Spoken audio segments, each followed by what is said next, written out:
Chapter 11.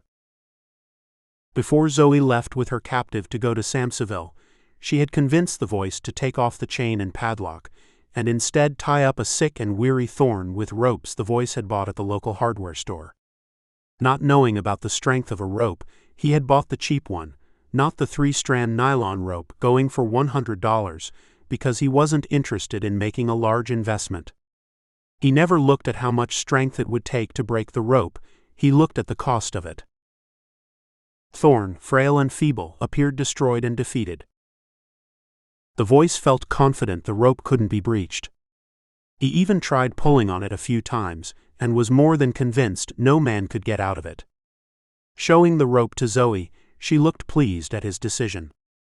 He was happy that she was happy.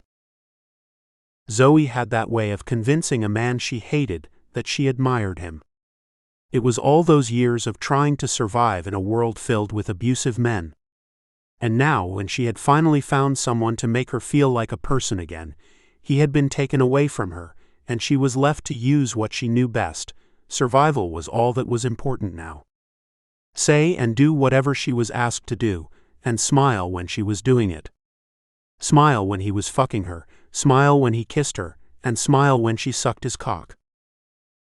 Zoey watched as the voice took the rope from the Wilson hardware store shopping bag. When he brought it back to show it to her, she gave him a small smile, and motioned her head that he had done good. He beamed like a child trying to please his mother, with flowers he had torn from the neighbor's garden. Zoey's eyes didn't smile, because they were filled with dread and nervousness. Then she saw the instructions on the rope, and she knew the voice hadn't read it. So she quickly discarded the paper into the nearby trash located by the fridge. When he turned to see what she was doing, she had the handle of the fridge, so opened it reaching for a beer, then handed it to him. He signaled with a shake of his head that he didn't want it. With a wave of his hand, he told her to place it back in the fridge. "I have to go into the cellar." She shot him another weak, trembling smile.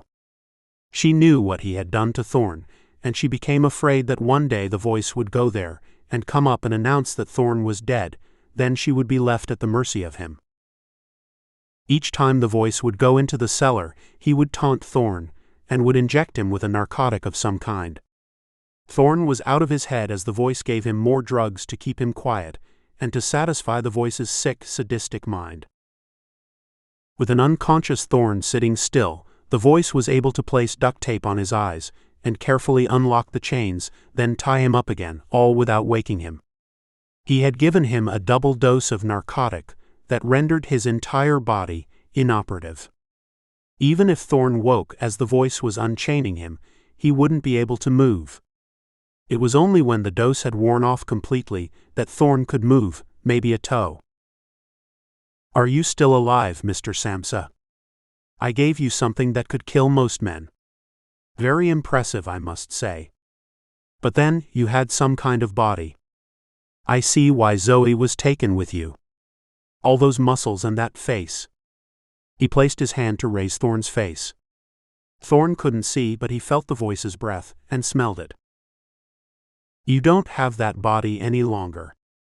But most of it is still intact," the voice said, passing his hand along Thorn's shoulders, "but it won't be for long." His voice was playful again, satisfied with himself. Because the voice couldn't get a reaction from Thorn, he decided to wait until he could engage him in conversation, which called for a second visit. He had to tell him of his plans. After he had eaten and drunk a beer, and before he left for Samseville, he made one last visit. "Ah, rich Mr. Samsa, as soon as the money is delivered, I will put you out of your misery, and that little bitch of yours will be mine to do with as I please," the voice said, padding down a flight of stairs, only illuminated by the open door, with light coming from the hall leading to the kitchen. Thorn heard every groan of the wooden steps. He counted them, and then he counted how many it would take for the voice to stand or crouch in front of him. "It's because of Zoey telling me about all your money that I let you live." He now called her by name. That meant she had become a person to him, and not just a body to abuse. He stood in front of Thorn and reached for his hair. Thorn's once shiny dark hair, now brown and dry, had begun to fall out, but his beard had grown long. "Shit. You smell terrible, and that hair of yours is falling fast, and you smell like an animal." Stepping back, he pulled up Thorn's head, and it flopped down again, as if it was a dead fish, bobbing up and washing ashore. The voice placed his hand under Thorn's chin, pushing his face back up, and ripping the tape from his eyes. Thorn's eyes shot to him. He stared at him with cold blue eyes like a rabid dog. Thorn tried to raise his lips, but all that was evident were clenched teeth and a low growl. The voice jumped back in shock. "You see it, don't you?" Thorn said, his voice a strangled whisper. "Yes, I know. I smell like a dog, but to be exact, I smell like what I am, a wolf." And he stared at the voice. For the first time, Thorn smelled fear on the voice. It surrounded him like fog on a spring morning. "What are you?" the voice asked, not sure he should believe his senses. "Don't you know?" Thorn asked, deceptively calm but feeble.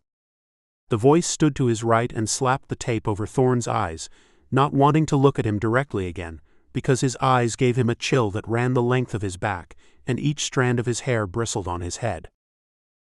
"I don't care what you are," his voice cracked. "I know when I return from sending your parents your finger, this souvenir of mine." He shook the box which held Thorn's finger and laughed. "After I get the money, you will cease to exist. And whenever they find you, your mother won't be able to recognize you." Thorn gave out a weak howl, which the dogs nearby heard, and echoed it. The voice jerked his head around, and his eyes fell down on Thorn. He shook his head and grinned, then he backed up to the stairs and bounded them 2 at a time. He was clearly shaken. He would take it out on Zoey, but not today. He had to drive to Samseville. Thorn didn't know where he was, but he knew the voice had to travel if he wanted to deliver the package to his family. It would take time to get to Samseville and find the ranch. He had to pull himself together by then. "Maybe the time between shots will sober me up," he thought. When Thorn woke again, he could feel ropes instead of chains. He didn't know which were worse, but he soon knew the difference. His hands had been tied so tight that he had rope burns on both wrists and across his chest. He looked down to see his own blood oozing onto the cement floor. Thorn bent forward to try to bite the ropes on his wrists, but he couldn't. After 2 hours, he began to feel his arms and fingers, and after another hour, he felt his legs coming back to life. Then his sense of smell returned. Now all he needed was strength, and he could bite through the ropes. He was tied back against the back of the chair. He had to push his chest out to try to break free of the ropes, but they wouldn't budge. Then he rocked himself until the chair turned over and he landed on his back, his body still secure in the chair. He heard the door open and someone shouted, "What's going on down there?" "Cut the noise.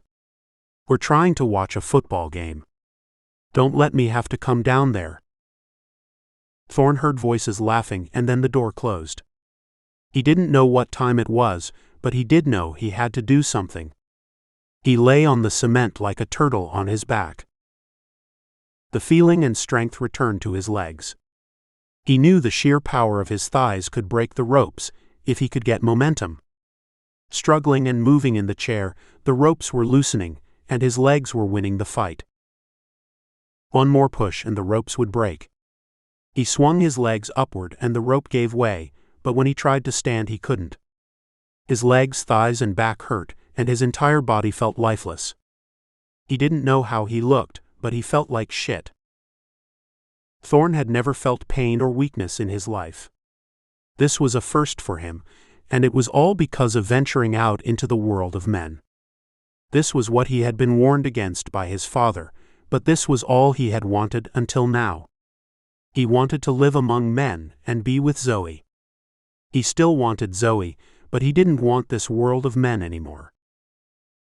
The werewolves' world was dangerous enough, but at least you could live in isolation with a pack, without the threat of danger to werewolves from men.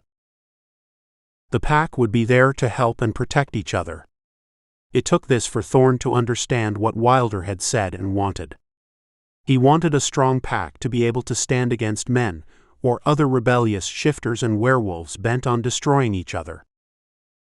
The only way to guard against men and rebellious werewolves was to grow the pack with fertile alpha females, Wilder had said, when the question came up about the looming threat posed by the Alaskan werewolves. Now Thorn on his knees had to call attention to the men upstairs. He needed to know how many there were, and whether they had guns, but of course they would have guns. Thorn wasn't himself yet, and might never be again. He didn't know, because he didn't feel like himself. His body had lost most of his muscle. Breathing loud, he managed to get to his feet. Thorn didn't know whether it was night or day, but it was something that the voice had said, which made him know that the voice would be back that night. Thorn stood on his wobbly legs. He tried shifting but had no strength to shift, and that made him vulnerable. He hadn't eaten much since he last saw Zoey, when she had said she would convince the voice to tie Thorn with a rope. She had done that, and Thorn knew he had to find a way to defeat the men upstairs, before the voice returned with Zoey. He didn't want anything to happen to her when the voice found out that he had gotten loose. First, he needed to get someone to unlock and open the door. He didn't have the energy to burst open the door. He had to save it, because he didn't know how long it would take to strengthen himself. Thorn raised his head, sucked in air, and let out a howl. It was a faint and a pathetic howl. It wasn't one a young werewolf yearling would be proud of, but a howl nonetheless. He listened in the dark. His eyes had become used to the dark, more so than they had ever been as a werewolf. Werewolves would hunt mostly at night, but this experience had heightened his senses, not dulled them.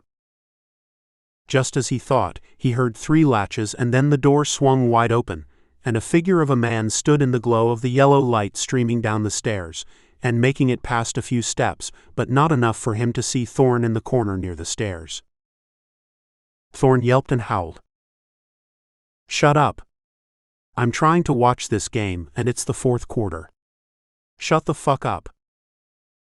But Thorn growled in a low tone as he stood waiting under the stairs to the left. Thorn felt the numbness leave his legs. He was getting back his strength. Feeling better, Thorn became relentless with his howls. Then he heard the door close but not lock, and then it opened again, and he heard shoes plodding down the stairs. Thorn knew when he reached the bottom, he would be able to see whether the man had a handgun. He had a gun in one hand, and a stick in the other. "What the fuck? Where are you?" Thorn came from behind him, and reached into the darkness and placed his arm around the man's neck. The man began shooting into the darkness, and hitting the shelves containing canned food. Thorn reached around for the man's hand and broke his wrist and his arms. Thomas screamed. It was more of a shriek, and the gun fell to the cement floor, discharging a bullet. Thorn stomped on Thomas's arms and back. After a sudden cry from Thomas, Thorn heard the rumble of footsteps as 3 men rushed to the entrance to see what was going on. It not a good thing to interfere with a man's football. "Now get the fuck up here, Thomas, and stop playing around with that poor soul. He'll be dead before long, and we'd like to see this game to its ending." "Thomas?" Another voice said, "Thomas? This isn't funny. Get the fuck up here." One tried flicking on the light, but the voice hadn't replaced it when it had burned out. All he needed was the light flickering down from the upper floor when the door was open. The voice had no plans to spend a lot of time down there, and he didn't want to spend any money on a light that couldn't benefit him when he decided to leave the place. With the money he would get for Thorn, he could buy him a home in Arizona, where he and Zoey could live. The voice had plans. Maybe 500,000 wasn't enough for what he wanted to do, so he had a change of plans. When Thomas didn't reply, like clockwork, another came down into the dark basement to check on Thomas.